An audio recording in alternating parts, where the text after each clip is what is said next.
Силјановска Давкова на средба со председателот на Казахстан. Владеачката партија представи проект за брза пруга Табановце-Гевгелија. Ватикан понуди неутрална локација за мировни преговори меѓу Русија и Украина. Трамп понуди златна купола бесплатно за Канада ако стане 51-ва држава на САД. Алгите се иднината на здравието и одржливоста. Сашко Кедев го искачи Канченџанга и се приближи до светскиот алпинистички врв.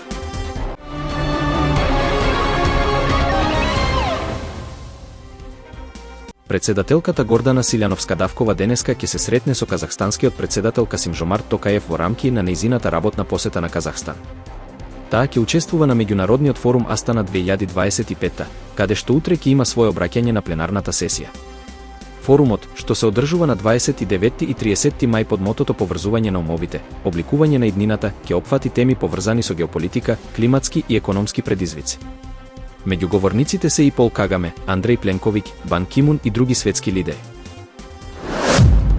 Градежната офанзива ќе продолжи со голем проект во железничкиот сообраќај, со изградба на брза пруга на коридорот 10. Владеачката партија најави дека ќе се инвестираат околу 2 милиарди евра за реконструкција на постоечката пруга и изградба на паралелна нова пруга Табановце-Гевгелија. Почетокот на теренските и геолошки истражувања е планиран за септември. Со новата пруга патничкиот сообраќај ќе се движи до 160 км на час, а товарниот до 120 км на час, овозможувајќи патување од Македонија до Солун за час и пол и до Виена за 4 до 5 часа. Ова ќе ги искористи стратешките предности на земјата и ќе донесе годишен приход од 100 до 120 милиони евра од карго транспортот. Инвестицијата ќе вклучи 30% британски компоненти и 70% домашни компании, а во проектот се вклучени и конектори за поврзување на Скопје, Велес и Гевгелија, како и планирани набавки на нови возови и локомотиви според европски стандарди. Ватикан ја повтори својата понуда да биде домакин на мировни преговори меѓу Русија и Украина, иако Русија минатиот петок ја отфрли идејата, наведувајќи дека е непријатно две православни земји да користат католичка платформа за разговори. Рускиот министер за надворешни работи, Сергеј Лавров, изјави дека Ватикан како локација би бил несоодветен избор. Државниот секретар на Ватикан, Пјетро Паролин, повтори дека Светата столица нуди неутрална и заштитена локација за состаноците, но додаде дека медијацијата мора да биде побарана од двете страни и дека не мора Ватикан да биде посредник. Други локации, како Женева, исто така се разгледуваат. Паролин истакна дека најважно е преговорите конечно да почнат, со оглед на итноста за запирање на војната која трае повеќе од 3 години. За сега нема утврден датум, но се шпекулира дека средба би можела да се одржи во Ватикан во средината на јуни. Во текот на конфликтот, папата Франциск повеќе пати се обидел да посредува, но без успех, а Украина во март 2024 година го критикуваше Ватикан поради спорни историски прашања. По коментарите на канадскиот премиер Марк Карни дека Канада сака да се приклучи на голема европска одбранбена иницијатива до 1 јули. Поранешниот американски председател Доналд Трамп преку социјалната мрежа True Social понуди дека системот Златна купола ќе биде бесплатен за Канада доколку таа стане 51-ва држава на САД. Трамп наведува дека ако Канада остане независна, одбраната со системот ќе чини 61 милијарда долари, но ако се приклучи, тоа ќе чини 0 долари. Канадскиот премиер категорично одби идеја за приклучување, нагласувајќи дека Канада не е на продажба. Иницијативата Златна купола вредна 175 милијарди долари е замислена како одбранбен систем способен да пресретнува дронови и проектили од било која точка на светот, па дури и од Вселената. Проектот е модел на израелската железна купола, прилагоден за САД и нивната одбранбена инфраструктура, со цел да биде оперативен до крајот на мандатот на Трамп во 2029 година.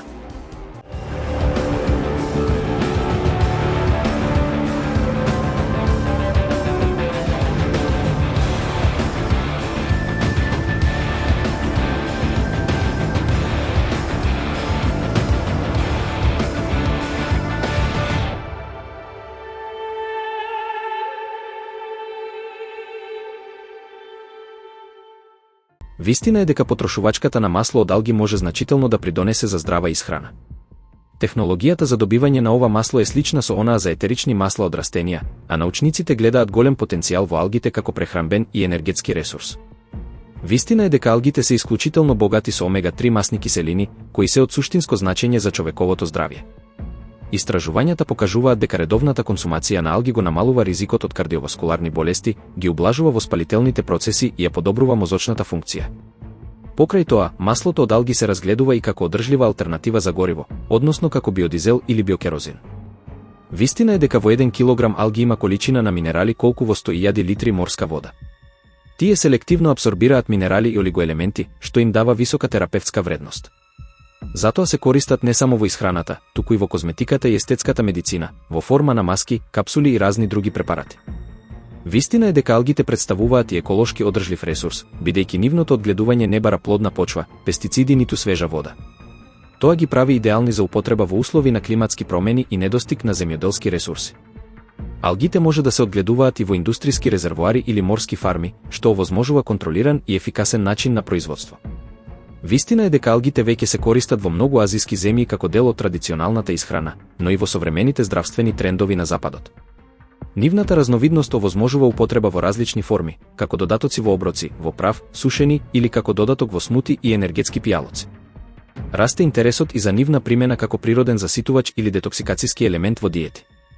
Вистина е дека фармацевтската и козметичката индустрија се повеќе инвестираат во екстракти од алги поради нивната богата биохемиска структура.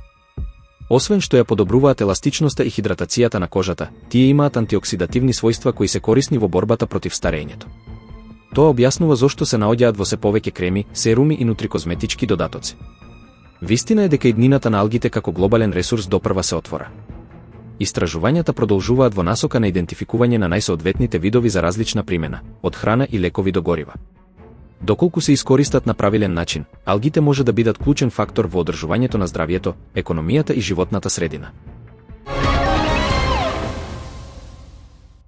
Македонскиот кардиолог и алпинист Сашко Кедев на 23 мај го освои врвот Канченџанга, третата највисока планина на светот.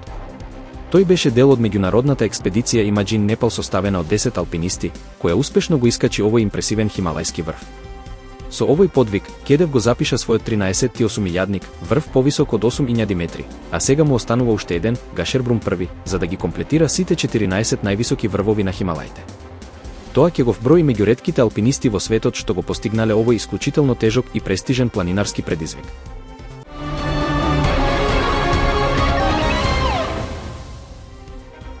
Силјановска давкова на средба со председателот на Казахстан. Владеачката партија представи проект за брза пруга Табановце-Гевгелија. Ватикан понуди неутрална локација за мировни преговори меѓу Русија и Украина.